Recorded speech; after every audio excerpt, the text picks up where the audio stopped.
കെജ്രിവാൾ എല്ലാവരോടും വളരെ മധുരതരമായി സംസാരിക്കുന്നു. ജയിലിൽ അതുകൊണ്ട് കെജ്രിവാൾ വീണ്ടും ഷുഗർ കൂടുമെന്ന് ആ എന്ന വാദം കോടതിയിൽ ഇഡി കൊടുക്കാതിരിക്കുന്നത്.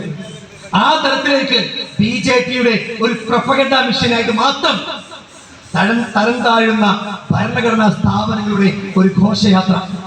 സുഹൃത്തുക്കളെ, ഇനിയും നാം ശബ്ദം വെച്ചില്ലെങ്കിൽ, ഇനിയും നാം നോ പറഞ്ഞില്ലെങ്കിൽ, നോ പറയാൻ ചുമരുണ്ടാകില്ല, ചിത്രം വരയ്ക്കാൻ ചുമരുണ്ടാകില്ല എന്ന പൂർണ്ണ വിശ്വാസമാണ് നമുക്ക് വേണ്ടത്. ആം ആദ്മി പാർട്ടി കേരളത്തിൽ ഇങ്ങനെ എന്ത് ചെയ്യണം എന്നുള്ളതാണ് ദേശീയ നേതാക്കളടക്കം നോക്കിക്കാണുന്നത്. ഇന്ന് AAP വിക്കി എന്ന് പറയുന്ന ഒരു മൊബൈൽ ആപ്പ് ആം ആദ്മി പാർട്ടിയുടെ ദേശീയ നേതൃത്വത്തിന്റെ അംഗീകാരത്തോടു കൂടി കൃത്യമായി നടപ്പിലാക്കിയിട്ടുണ്ട്. അത് നടപ്പിലാക്കുന്ന, അതിന് മുൻപിൽ നിൽക്കുന്ന ഒരു വളണ്ടിയർ, അത് നേതൃത്വം കൊടുക്കുന്ന ഒരു വളണ്ടിയർ ഇന്നലെ പറഞ്ഞത് ഇത്ര സിസ്റ്റമാറ്റിക് ആയി പ്രതിഷേധവും അതുപോലെ മറ്റു പരിപാടികളും സംഘടിപ്പിക്കുന്നത് മറ്റു സംസ്ഥാനത്തില്ല എന്നാണ്. നമുക്ക് അഭിമാനിക്കാം.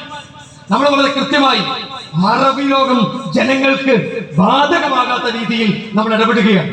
ചിട്ടയോടുകൂടി നമ്മൾ ഓരോ മേഖലാ സമ്മേളനങ്ങളും, ഒന്ന് ആലപ്പുഴ കഴിഞ്ഞു, തൃശ്ശൂർ കഴിഞ്ഞു, ഇതാ മൂന്നാമത്തത് ഇന്ന് ഉത്തരമേഖല, അത് ഇവിടെ കണ്ണൂരിൽ നടക്കുന്നു. ഇനി 23-ന് എറണാകുളത്താണ്.